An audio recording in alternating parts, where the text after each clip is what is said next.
Эфирда яңалыклар вакыты студияда Лейсан Галиева, исәнмесез. Бүгенге чаралышның төп темалары.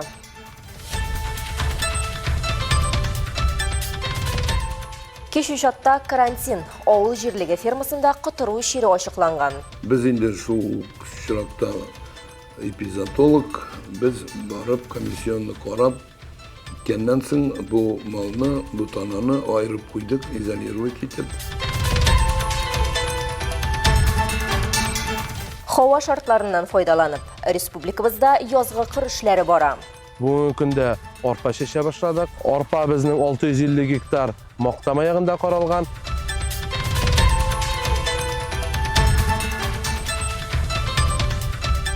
Вакыт сакчылары, фабрика яшьләр үзәгендә спектакль перформанс күрсәтелде. Илде 3-нче елда шәһәр булдык, ә шәһәргә кадәр ни булганын сөйлибез бүген.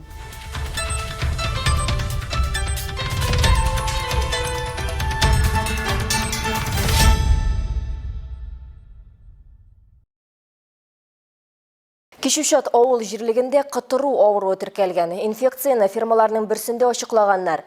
Кичәдән башлап мөгезле ире төрлек асраучы фермалардан 2 километр радиуста карантин игълан ителде. Тиешле указга республика рәисе Рөстәм Миңнеханов кул куйды. Авыру хайван кайсы яктан кайтарылган һәм карантин кайчанга кадәр булачак. Бу хакта Алсу Нуриева материалында.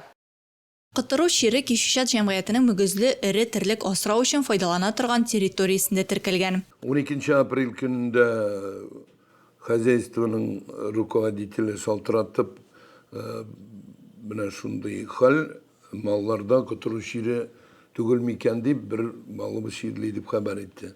Без инде шул чиракта эпизотолог, без барып комиссионны карап, кеннен соң бу малны, бу тананы айырып куйдык, изолировать итеп. Белгечләр тиешле материалларны алып республика лабораториясенә җибәрә. Тиз арада мәҗбүри санитария чаралары комплексы үткәрә. 16 апрельдә диагноз раслана. Хуҗалыкка терлек 2024 елның 28 октябрендә Пермь өлкәсеннән килгән була. Ветеринария документларында кытыруу авыруыннан прививка ясалган дип күрсәтелә. Белгечләр вакцина я эшләмәгән, я организмга эләкмәгән ди. Шуңа күрә малларга өстәмә вакцинация үткәрәләр. Карантин кытыруу авырулы соңгы мал юк ителгәннән соң 60 көн узгач бетереләчәк. Бу барачак 60 көн.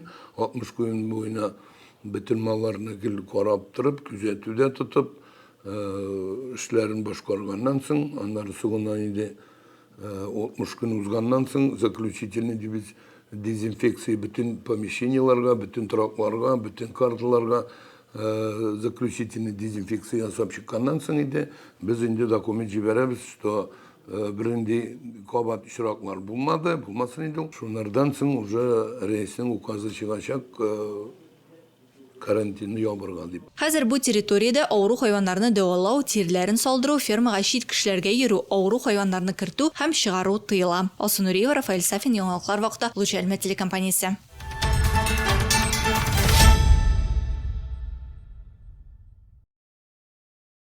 Татарстанда язгы кыр эшләре дәвам итә. Авыл хуҗалыгы һәм азык-төлек министрлыгы мәгълүматлары буенча 24 апрельгә республиканың барлык районнары сабан культураларын чәчүгә кереште. 840 мең гектар чамасы мәйданда ошламалар эшкәртелде. 305 мең гектар чәчелде. Бу темптан әлмәтлеләр дә калышмый. Һава шартларының уңай торуыннан һәркем файдаланып калырга ашыга. Түбән Мактама территориясында урнашкан кырларда Союз агры җәмгыяте хезмәтчәннәре арпа чәчүгә кереште. Механизаторлары, ярдәмчеләре һәм машина йөртүчеләре белән бергә 45 берәмлек техника Азнакай районыннан куып китерелгән. Актүбә төбәк җитештерү комплексы җитәкчесе Илнар Тимербаев сүзләренә караганда, барлык техникада кыш көне үк җентекләп әзерләнгән. Элиталы сортлы орлыклар да, яулык материаллары да җитешле. Нибары бер бурыч, тиз арада язгы культураларны чәчеп кенә бетерәсе. Кичә керештек чәчүгә Лёнга бүгенге көндә арпа чәчә башладык. Арпа безнең 650 гектар мактама ягында каралган, һәм 1300 гектар безнең Лён долгынес. Безнең Актүбәдә бу елның чәчү җирлеге 14 мең гектар җиргә якын. Механизаторларга ярдәмгә Азнакайның политехник техникум студентлары да килгән. Булачак механизаторлар һөнәр нигезләренә эштә өйрәнә. Икенче тапкыр мин монда үзебезнең базада тоже эшләдем практикада. Нәрсәләргә өйрәндең? Тракторны ничек ремонтларга, ничек карага тракторны, шул культивировать, катокта өйрәнергә. басуға шығарға өйрәндем. Бигрәк жылы, бигрәк матур. Карап йөрибез, нашулай басуларны эшләп. Рәхәт. Әлмәт районында шәшүрекләрне сөрү 30 000 гектар мәйданда башкарылган. Бу пландагы күләмнең 50%-ын тәшкил итә. Район буенча 9,5 гектар тирәсе күпьеллык үлән бар. Силоска диеп 600 гектар кукуруз, шуңа өстәп 1800 гектардан артык барлык башка азык культураларын шәшәргә уйлыйлар. В этом году накоплено в районе 55 килограмм действующего вещества. Быел районында 1 гектар шәшүрек мәйданына уртача 57 килограмм чамасы минераль ашлама әзерләнде. Белгечләр бу санны 80 килограммга җиткерергә киңәш итсәләр дә, һәркем үз финанс хәленә карап эш итә. Менә Союз Агро җәмгыяте инде 2нче ел рәттән сыек ашламалар белән эшли. Аларның нәтиҗәсе тагын да яхшы. Союз Агро, они уже второй год работают с жидкими минеральными удобрениями, которые дают эффективность выше сыпучих, так скажем. Күзін шешсең, күлге шеш, язын шешсең, созға шеш, дейхалық. Бу мәкәлнең асылында шешүне вакытында төгәлләү максаты торада инде. Чөнки нәкъ менә яз көне кояш һәм җил тәэсире нәтиҗәсендә җирдәге булган тым бик тиз югала. Шуңа күрә авыл хуҗалыгы хезмәтчәннәре бүген тиз арада шешүгә төшеп, аны башкаруны максат итә. Рәдифа Нугманова, Рамил Базардинов, яңалыклар вакыты, Луч Әлмәт телекомпаниясе.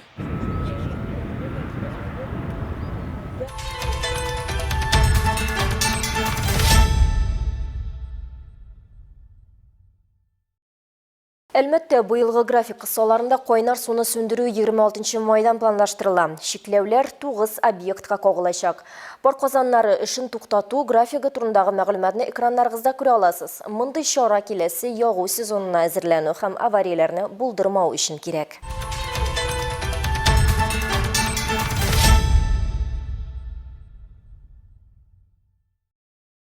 Түбән Мактамада Совет урамындагы юлны ремонтлау дәвам итә. Юл эслегенә капиталь ремонт ясалу сәбәпле 25 апрельдән алып эшләр тәмамланганчыга кадәр транспорт хәрәкәте өлешчә шикләнә.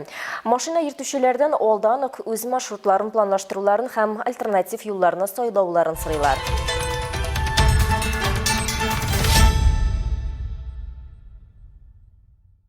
Әлмәт укучылары Казанда узган хәрби җыеннарда булып кайтты. 10нчы сыйныфта белем алучы 100 Әлмәтле Казан танк училищесы полигонында өчен автоматны сүтеп җыеп, аңардан атып карый алган. Өстәвенә бу кулланышка кергән яңа корал ди оештыручылар. Әлбәттә, һәр укучы бронежилет һәм каска киеп эшләгән. Корал куллана белү күнекмәләрен өйрәнү ел саен уза торган чара. Быел патриотик тәрбия программасы кысаларында үткәрелә. Бу беренче чиратта җаваплы, әхлакый, рухи һәм патриотик формалашкан яшьләрне тәрбияләү алымында булып тора ди оештыручылар.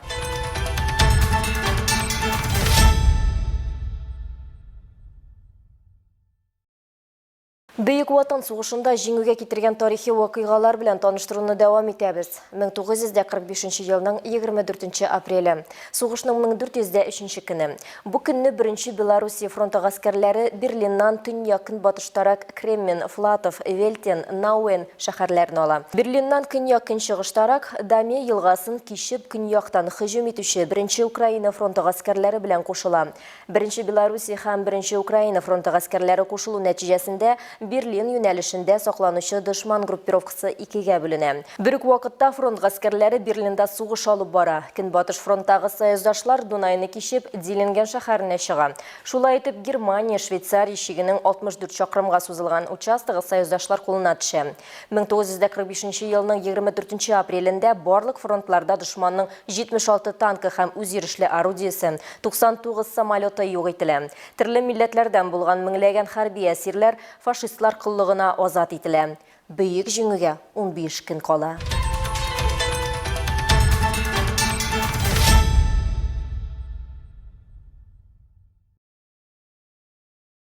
Ватаныбыз тарихында онытырга ярамый торган даталар бар. Безнең бурыч Бөек Ватан сугышы вакыйгалары, Совет халкының батырлыгы турындагы истәлекләрне саклап калу һәм аларны киләчәк буыннарга тапшыру. Нәкъ менә шул максаттан Славянка исемле физкультура сәламәтләндерү клубы вәкилләре концерт оештырды. Чара Иске Әлмәт мәдәният йорты фойесында узды.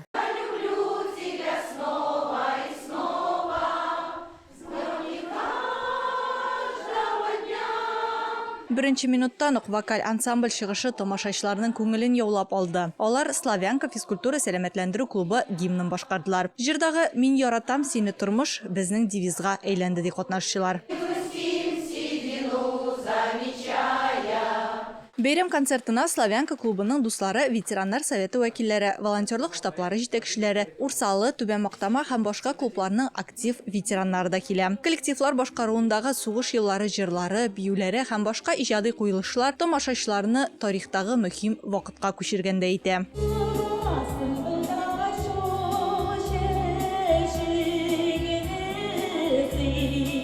Славянка физкультура сәламәтләндерү клубы 2015 елда районның ветераннар советы ярдәмендә оештырыла. Бу вакыт эчендә ул актив тормыш рәвеше алып баручы пенсионерларны берләштерә. Алар бергә вокал, хореография һәм спорт белән шөгыльләнә. Район чараларында актив катнаша. Без монда бу ДКС кәлмәттә сәламәтләндерү белән дә шөгыльләнәбез, бию белән дә и вокал студиясына да йөрибез. Үзебезнең һөнәрләребезне күрсәтәбез. Әһәмиятләсе инде шул җиңү бәйрәменә 80 ел зур. Большая дата. Шуңа күрә инде үткәрергә уйладык. Концертта ансамбль белән чыгыш ясаучы Өлфәт Сәлихов мондый чаралар белән ватанны саклаучыларның барысын да баш иеп искә алабыз ди. Сугышта аның ике бабасы катнаша, тик берсе генә исән кайта. Кичкенә чакта хезмәткә һәм икмәкнең кадерен белергә өйрәткәнен ул бүген җылылык һәм рәхмәт хисләре белән искә ала. Ул безгә бал умарта тотып ул безгә тәмне баллар ашата иде. Шуның белән бабам истә хәзерге көнгә кадәр бик ашык алар сугышны күргәч, ашлыкны күргәч, безне кадерләп үстерделәр, безгә ипинең кадерен белергә өйрәттеләр, эшләп үстек. 5нче класстан уже без комбайн йөртә идек, басуда иген угадык, иге идек. Таныш мотивларны ишетеп, бәйрәм кунаклары үзләре дә кушылып җырлады. Алсын Нуриев, Олег Павлов, яңалыклар вакыты, Луч Әлмәт телекомпаниясе.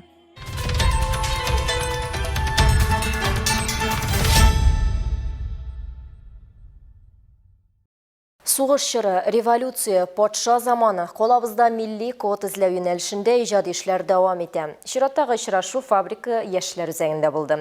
Биредә хранители времени, вакыт сакчылары исеме астында спектакль-перформанс күрсәтеләр.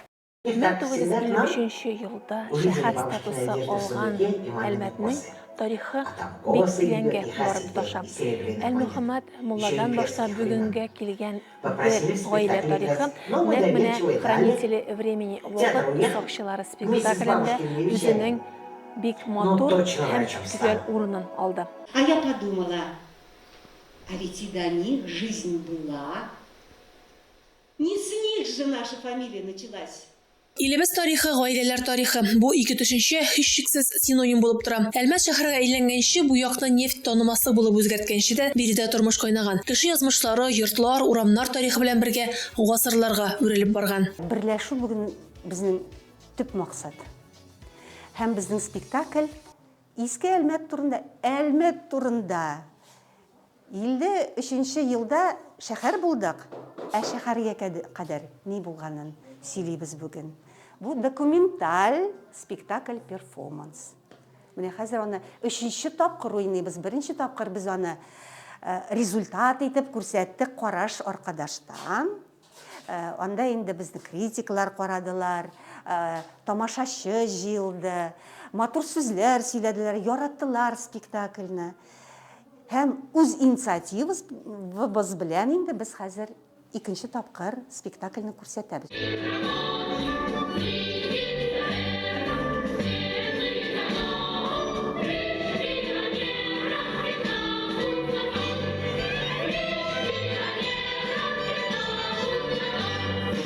Документаль спектакль-перформанс биредә 1953 елга кадәр гаиләләре яшәгән кешеләрнең тарихи истәлекләренә нигезләнгән. Аларның сөйләгәннәре үткән заман образларын җанландыра. Бу якны нинди булганы, кешеләрнең ничек яшәгәне, буыннан буынга нинди традицияләр күчкәне. Бу тамашада үзгәрешләр дулкыны астында юкка чыккан авылларны, шәхесләрне хәтерләүчеләр белән әңгәмә дә бар. Ә сез артистка буласыгызны каян белдегез?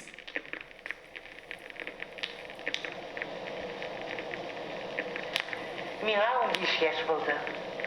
Көннәрнең берендә мәктәптән кайтканда афиша күрдем. Татарча спектакль. Мен бәхет һәм мәхәббәт. Шиллер әсәре.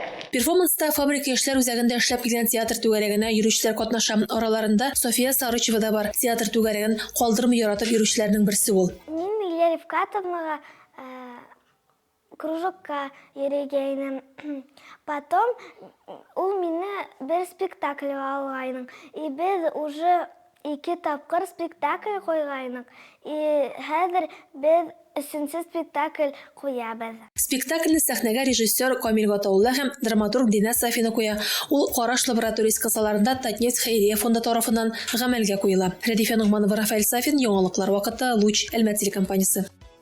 Им говорили: вы что хотите, чтобы вас из комсомола исключили? Не говорите на своем языке. Запрет был. И религии всем запрещали.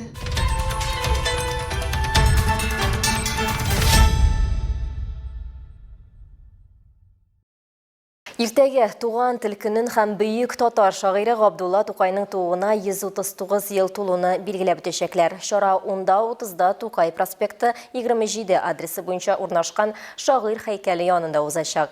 Программада Әлмәт драма театры артистларының театральләштерелгән тамашасы, язучылар һәм шагыйрьләр чыгышы. Шулай ук шагыйрьнең шигырьләрен уку, тематик китап күргәзмәсе, Рафаэль Төхвәтуллин исеме премиясе тапшырылу тантанасы да булачак. Теләге булган һәркемнең бәйрәмгә көтеп калалар.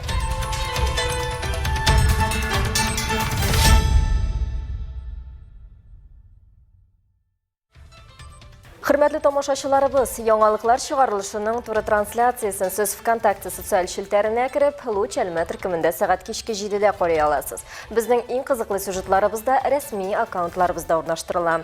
Моннан тыш сез үзегездә яңалыклар, актуаль вакыйгалар һәм проблемалар белән уртаклаша аласыз. Моның өчен экраннарыгыздагы сылтама буенча пишәргә мөмкин. Төбәгебез өчен сыйфатлы һәм мөһим яңалыкларны бергә булдырыйк. Бүгенге шулар иде. Мин Ләйсән Галиева һәм монтаж операторы Булат Усманов сезнең белән сау булашабыз. Исән сау булыгыз.